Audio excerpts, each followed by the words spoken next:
बांग्लादेश की अंतरिम सरकार के मुखिया मोहम्मद यूनुस ने इस्तीफे की धमकी दी है। माना जा रहा है कि देश में हर तरफ से घिरे मोहम्मद यूनुस ने समर्थन जुटाने के लिए ये आखिरी दाव चला है। मोहम्मद यूनुस के इस्तीफे की धमकी बांग्लादेश नेशनलिस्ट पार्टी के बृहस्पतिवार को विरोध प्रदर्शनों के बाद आई है। इसके एक दिन पहले ही बांग्लादेश के सेना प्रमुख जनरल वकार उज जमान ने मोहम्मद यूनुस को कड़ी चेतावनी देते हुए दिसंबर तक चुनाव कराने का अल्टीमेटम दे दिया था। इस बीच खबर है कि शेख हसीना विरोधी आंदोलन से उपजे छात्र नेताओं की नवगठित पार्टी के नेता युवाओं और इस्लामिक कट्टरपंथी पार्टियों के ढाका में विरोध प्रदर्शन करने और सेना छावनी तक मार्च करने के लिए लामबंद कर रहे हैं। यूनुस के इस्तीफों को लेकर हो रही चर्चा को सेना प्रमुख के खिलाफ आंदोलन शुरू करने की चाल के रूप में देखा जा रहा है। सेना प्रमुख ने बुधवार को अफसरों को संबोधित करते हुए साफ कहा कि देश के बारे में फैसला चुनी हुई सरकार को लेना चाहिए। सेना प्रमुख के बयान को मोहम्मद यूनुस के लिए अल्टीमेटम के रूप में देखा जा रहा है, क्योंकि चुनाव होते ही उनका कार्यकाल समाप्त हो जाएगा। मोहम्मद यूनुस इस्लामिक कट्टरपंथियों को खुली छूट देकर हिंसा के सहारे बांग्लादेश की सत्ता पर पकड़ बनाए रखना चाहते हैं।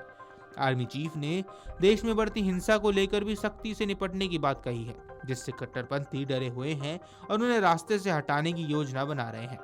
मोहम्मद यूनुस के इस्तीफे की धमकी नाटकीय ढंग से तब सामने आई है जब बीएनपी ने अंतरिम सरकार के सलाहकारों महफूज आलम, शोजे भुइयां और राष्ट्रीय सुरक्षा सलाहकार खलीलुर रहमान को हटाने की मांग की। इस बीच बृहस्पतिवार को देर शाम नवगठित नेशनल सिटीजन पार्टी के संयोजक नाहिद इस्लाम ने मोहम्मद यूनुस से मुलाकात की। नाहिद ने बीबीसी बांग्ला को बताया कि मोहम्मद यूनुस ने इस्तीफे की धमकी दी है क्योंकि वह मौजूदा राजनीतिक माहौल और विरोध प्रदर्शनों के बीच अपना काम जारी रखने में असमर्थ है। नाहिद इस्लाम के अनुसार यूनुस ने कहा है कि मुझे बंधक बनाया जा रहा है, मैं इस तरह काम नहीं कर सकता। क्या सभी राजनीतिक दल एक मत नहीं हो सकते?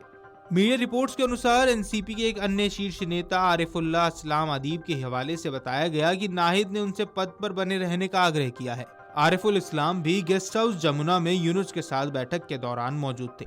नाहिद ने बताया कि उन्होंने यूनुस से मुलाकात की क्योंकि चर्चा थी कि वे इस्तीफा देने की योजना बना रहे हैं। इसके साथ ही सलाहकार महफूज आलम और आसिफ महमूद ने भी उनसे मुलाकात की। एक सूत्र ने मीडिया को बताया कि वे अपना इस्तीफा देना चाहते थे, लेकिन अपनी कैबिनेट सदस्यों ने उन्हें ऐसा करने से मना किया।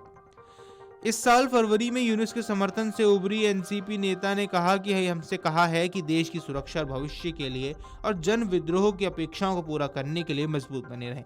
इस्लाम ने मुख्य सलाहकार से कहा कि उन्हें उम्मीद है कि राजनीतिक दल एकजुट होकर उनका सहयोग करेंगे और उनके हर कोई सहयोग करना चाहिए।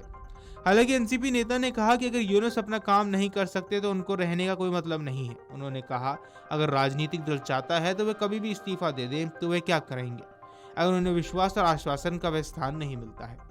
पिछले 2 दिनों में यूनुस की सरकार कई चुनौतियों का सामना कर रही है, जिसमें सबसे बड़ी चुनौती बांग्लादेश के संभवतः सेना बलों के साथ संगठित होने से जुड़ी है, जिसने पिछले साल छात्रों के नेतृत्व वाले विद्रोह के दौरान महत्वपूर्ण भूमिका निभाई थी। आंदोलन ने पूर्व प्रधानमंत्री शेख हसीना की अवामी लीग को सरकार से उखाड़कर फेंका और यूनुस को सत्ता में बैठाया। विरोध प्रदर्शन के दौरान सेना ने विद्रोह को दबाने के लिए कहे जाने के बावजूद प्रदर्शनकारियों पर कार्रवाई करना पसंद किया। हालांकि सेना ने हसीना को सुरक्षित भारत लौटने पर वायुसेना के विमान मुहैया करवाया था। यूनुस को मुख्य सलाहकार बनाने की मदद की और यह स्टूडेंट अगेंस्ट डिस्क्रिमिनेशन की मांग के अनुरूप था।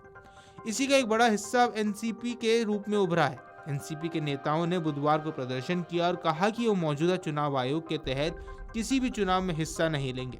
चुनाव आयोग पर पक्षपात का आरोप लगाते हुए इसे बीएनपी का पार्टी कार्यालय बताया गया। हालांकि नाहिद इस्लाम ने बताया कि उन्होंने यूनुस को समझाया है और कहा है कि वे अगस्त की क्रांति और उसके सपनों को ना भूलें।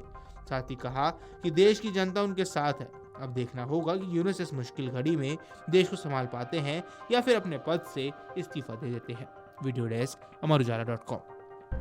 अगर आप ये वीडियो YouTube पर देख रहे हैं तो हमारे चैनल को सब्सक्राइब कर बेल आइकन दबाएं और Facebook पर देख रहे हैं तो हमारे पेज को लाइक करें।